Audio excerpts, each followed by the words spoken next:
Hey everyone, since I did my Nintendo Switch 24-hour stream and I've done some reviews for the Switch, I've been getting hit up on Twitter and YouTube and Facebook about whether or not I'm going to do a review for Zelda Breath of the Wild, and I'm not going to be doing one.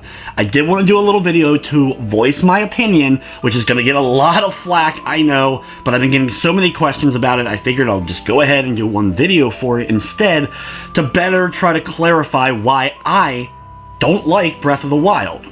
When it comes to my reviews, if I don't feel confident enough with the amount of time I can put into a game to get to a point that I think I can give it a score, I'm not going to give it a score. That's one of the reasons here. I'm just not enjoying it so much. I'm not putting more time into it just to get to that point, as I feel like I need to put another 10, 15, 20, 30 hours into the game in order to get to a point where I could legitimately give it a score. At this point, I played it about 10 hours on my 24-hour stream and about 4 or 5 hours since then trying to get into it, but it's just not happening for me. There's also times of games that I just dislike them because of the kind of game that they are. It doesn't happen very often, but there are just some times where it's like, it's not the game's fault. Like, it's and I'm just using this as an example, real-time strategy game. I like those, but let's just say I didn't like real-time strategy games. I'm not going to review a real-time strategy game because I don't have any opinion. There's no way I could review it properly because I just dislike the genre. It would be an injustice to throw a score out there for the game because I don't like the genre to begin with, so I'm already going to give it a bad review, if you kind of get what I'm trying to say here. With Zelda, the reason why so many people are loving this game, which I truly get, I understand, you don't need to throw tons of reasons why this is the best Zelda game that's ever been created. I get why people are liking it, and those are usually the reasons why I am disliking the game, at least from what I've seen, along with a few other key gameplay mechanics that immediately are just taking me out of the experience and making every moment I play it an absolute drag. I will blame a small part of my dislike for the game solely on hype. I hadn't played the game yet, but immediately, even without trying, which I avoided trailers and tried to avoid spoilers as much as possible, I was still seeing everywhere, anywhere I went online, about 10 out of 10. Breath of the Wild is a 10 out of 10. It's the best Legend of Zelda. It's up there with Ocarina of Time and Link to the Past and all these things. This game is a 10, 10, 10, 10, 10, 10. Which I think some of those reviews are legitimate. I think some reviewers think it's a 10. I also think some reviewers throw out 10s like they're 7s. You know, they just give every game that they think is anywhere partially good and throw a 10 or at least a 9 on it. And I also feel some are giving it a 10 solely because they don't really deal with the backlash that I'm probably going to get just because I dislike the game, because God forbid someone dislike a game out there. As soon as I started up the game and walked out of the initial cave, the game looks good. I don't think there's any issue with the graphics, that is for one, but the frame rate immediately started to die on me. And this is something that became a problem consistently while just running around the open field, which is 90% of what I've done in the game.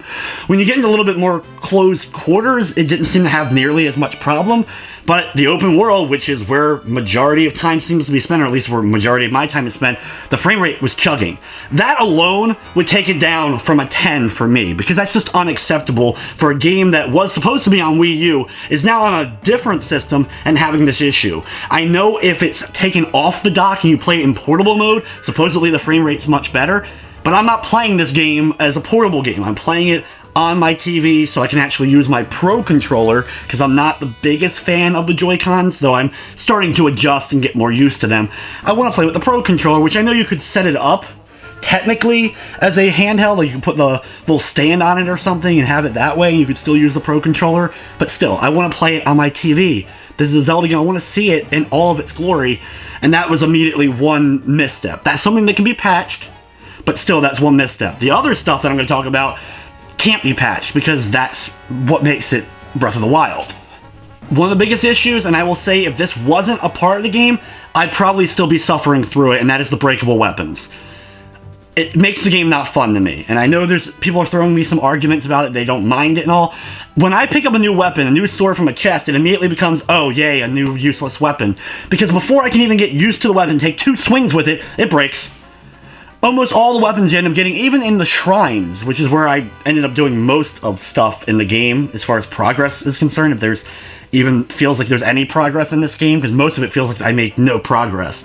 But in the shrines itself, I find these chests and I'm like, oh great, a sword that's gonna break after 2 seconds, or my weapon inventory is full. So in order to increase that, I have to run around and find random collectibles in order to increase my weapon inventory because it's so microscopic at the beginning. So this immediately adds random running around trying to hope to find the seeds to increase the inventory so at least I could have more weapons. So I go ahead and do that. I don't find that fun or enjoyable, and I'd rather just get into a dungeon and get the story going, but I feel like there's no way I could possibly take a dungeon on in the game because I have no weapons. Every 2 seconds my weapons are breaking. I lost many fights, especially early on in the game, just because my weapons broke. Like I ran into a stone golem near the beginning of the game. I only had a handful of weapons on me at the time because this is right near the beginning, and the only reason I couldn't beat him was solely because I had no weapons. And then I ran away just a few inches in order to get a weapon because there was a thing nearby, pick that up and come back, he fully regenerated his health. Stuff like that immediately takes me out of a game. I want to just be able to fight a creature and fight him like Legend of Zelda with a sword that doesn't break after 2 swings. I know other open world games do this, ones that I like, Witcher 3, some of Bethesda's games do this. The thing about it is, they don't break after 2 seconds, and Witcher, your stuff breaks, but you can end up repairing your stuff. It doesn't completely disappear from your inventory whatsoever like it does in something like this, and you have a much bigger inventory from the get-go. It still eventually can fill up and you can become over-encumbered, but it takes a lot longer time than it felt like it did in Breath of the Wild. If I could finally muster up, which this is a small spoiler, there are some unbreakable weapons in the game, but in order to get them requires getting heart pieces, which is another huge cluster for me in this game as far as something that I absolutely can't stand.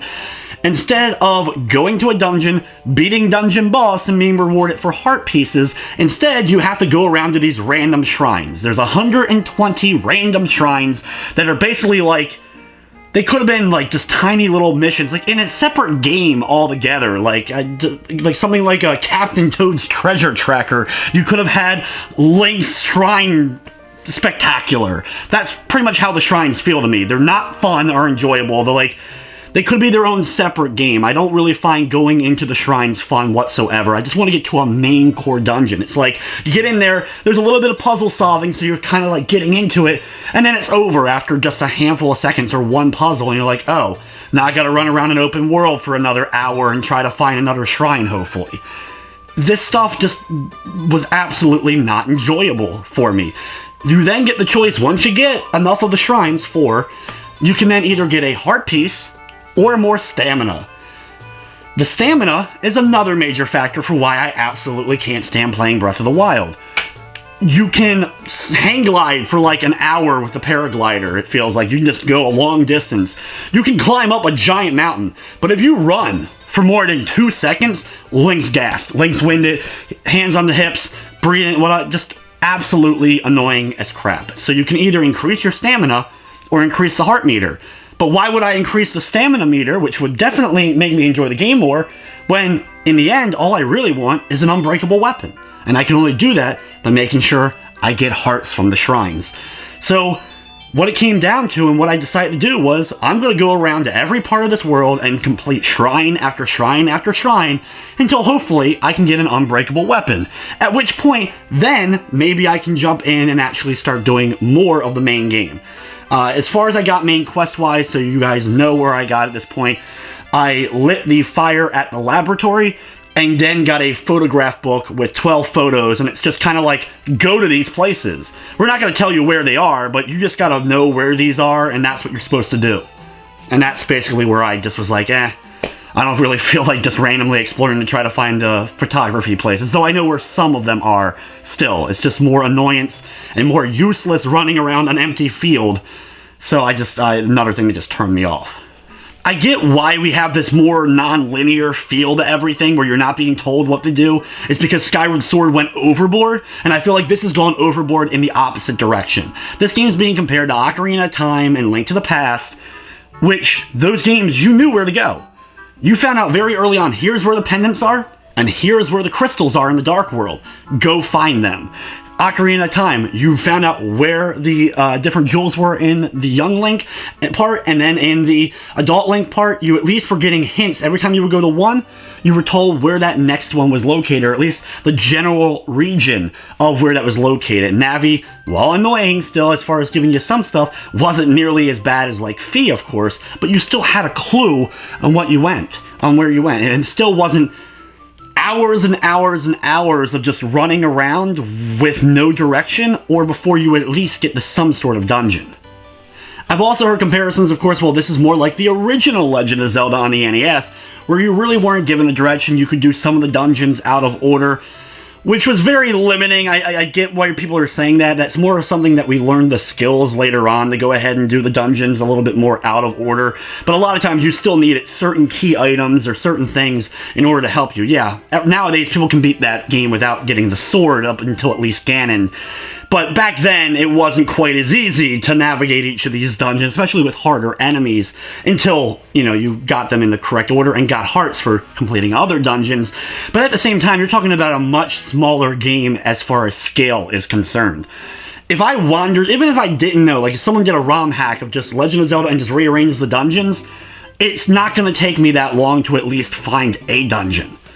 It's only going to take me a little while, since, you know, I can still run around the map. Even if you change the design of it, eventually I'm going to find one of the dungeons.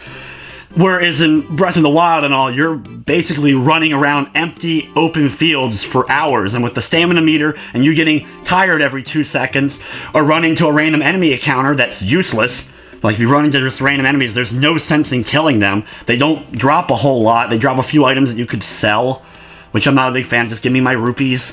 Let me, you know, do all that. But, like, at the same time, it's just a lot of emptiness. And what adds to the emptiness for me as far as the exploring goes, there's no music. Legend of Zelda. Let's go back to Ocarina of Time, since that's what everyone, you know, wants to throw this game and consider it as good as. Every single area of Ocarina of Time had memorable music. There's a few tracks that may not be as bad, you know, as good as some of the, you know, iconic ones from the game, but there was music. You entered an area, you got some sort of music, whether it be stuff like, of course, Hyrule Castle Town or Kakariko Village, or each of the dungeons having their own specific music that added to the ambience. Yes, there is music here, and the things I've been able to hear are quite good, but there's a lot of times where there's just nothing. In fact, because of that, I'm falling asleep while playing it, and this is even after my 24-hour stream and I've gotten to sleep. I'm still basically just like trying to run around and trying to have the motivation in order to keep doing it. Another thing in games that I just am not a fan of, which this game is all over the place, is if I'm trying to get from point A to point B, I want to get from point A to point B. I don't want to stop. I don't want to fight random enemies for no reason. I'm going to run past them, which is something that's really hard to do in this, because you're going to get sniped with an arrow from behind. You're going to hit with a laser, and it just leads to deaths that just put me back to where I started, and I'm just going to keep running back and forth to that until eventually I get to that spot B, because that's where my goal is. I want to get to whatever I'm trying to do. I don't feel like dealing with absolutely no point fights. So that's just then that's more minor than anything else. Let's just put that as a minor complaint here. I'm sure there's more reasons why, but let's get to the other thing is the realism. What I'm hearing as the argument for why a lot of this stuff exists, like getting hit by lightning because you have a metal sword out during a rainstorm, which, by the way, that's annoying in itself as well, because I need to climb said mountain because that's where the next shrine is I need to get to, or whatever, and there's no other way around it. I have to climb the mountain. Well, it starts raining, so now I just literally got to put my controller down and wait until it stops raining. There's probably something later in the game or something I can get that can make you manipulate the weather. I could run back to a fire, set a fire, and then sleep, but at that point, I'm already where I wanted to be. I've already gotten to where I need it to be. There's no point in going back now. I have to come run back and fight useless battles again. So just put the controller down and wait for the rain to stop. Another minor inconvenience. But when it comes to that realism stuff of like being too cold or being too hot, this Link is the weakest Link. Pun intended, I guess. But the weakest Link ever. Like, it gets slightly chilly and he's immediately dying. Like, we've had Links from the past, I guess you could put that as another pun, they have gone to snowy out mountains and hot places and not died at all. Yes, you need a tunic, of course, to go underwater and breathe underwater. You need the tunic to go inside of the volcano. But that was inside of a volcano. That makes sense for why it's so hot. But this is like, it's slightly chilly and Link's dying, like, immediately, like, his health's just draining left and right. And also, I can walk, like, there's a snow patch, I'm freezing. I walk 1 inch out of the snow patch, all of a sudden the temperature's in the middle of the gauge. So it's like, you're telling me that right here is freezing, but one step here, all of a sudden it's good. So if you're going for realism, do full-blown realism. That doesn't make sense then. And the same goes with the lightning. Does that need to be a thing? Like, did someone come up with that? That'll be realistic and fun. So basically, I have to run around with a useless weapon that isn't metal just because I'm in a rainstorm. Half the time, I'm just standing there just like, I'll just leave the metal sword out. Let me get hit by lightning.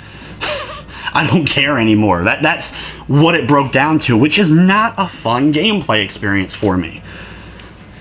Look, in the end, I totally get why people are loving this game and going absolutely crazy for it. I feel like it's the kind of people that also like other kind of games that I'm not really a big fan of, games like the Dark Souls series and such. I found a lot of people that like those games are also loving this game, just because non-direction, pretty much. And it's being compared because also difficulty-wise, Zelda, this game's difficult, but it's artificially difficult, and what I mean by that is, it's difficult not because everything's really hard, it's because an enemy early on in the game can one-shot you.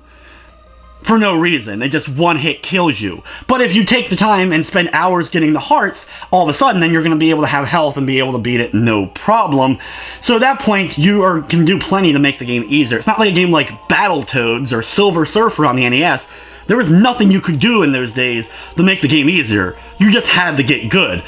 Here, you can go get items and all of a sudden you're better, get better equipment. So that's why I've never understood the argument of games like those Souls or like this in particular, where if you're able to get other items and get other hearts or get other whatever it may be, well, that doesn't mean the game's difficult. It just means I haven't gotten something key that I could get in order to complete whatever area it is.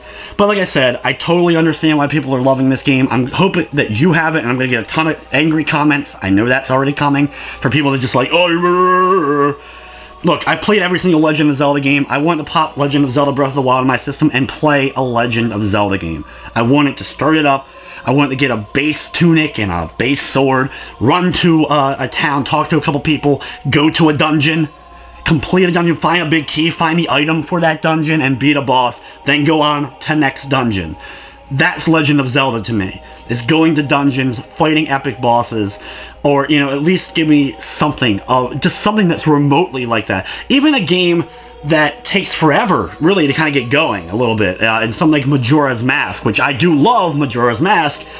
The thing about it is, even then, I got to a dungeon much quicker than I got to a dungeon this. that is for darn sure. I felt like I had more to do. It was much more, once again, condensed. So thus, it wasn't a lot of just emptiness that I was dealing with when it came to a game like Majora's Mask. And that's just part of the issue. It's just, yeah, it's a huge world. Don't get me wrong, but you could cut, I'm arguing, you could cut half of this world out, get rid of it altogether, make the map smaller, and you still could include every single thing that this game has included in it, which makes it a bad giant world. There's just a lot of stuff that's absolutely useless as far as space is concerned. So there you guys go. I wish I loved it. I wanted to love it. I love Zelda still. Eventually, I will beat this game, because I have beaten every one in this series, like I said earlier. It's not for me, clearly. This is the kind of game that's not for me, so there's no sense in me doing a full-blown review or anything like that, because it's just not fun at all. I don't want to play it anymore. I don't want to keep going in it. I got other games I'm going to go mess with and get actual other reviews. There's another Switch review coming out this week, as far as, of course, my normal PS4 reviews. So I'm going to get right back into that kind of stuff, because I'm enjoying that far more than I'm enjoying Breath of the Wild, that is for sure. So anyway, guys, thank you for watching this video. I'm sure I'm going to get hit with an absolute ton of thumbs downs and angry comments down below, but now you know why. I'm not doing a review for it. Most of this could be nitpicking. I get it. You can say I'm wrong. I don't care. I'm not really going to be responding to most of the stuff down there. But at the same time, like, that, I just want to make sure you guys knew why, so I can stop being asked why I don't like Breath of the Wild.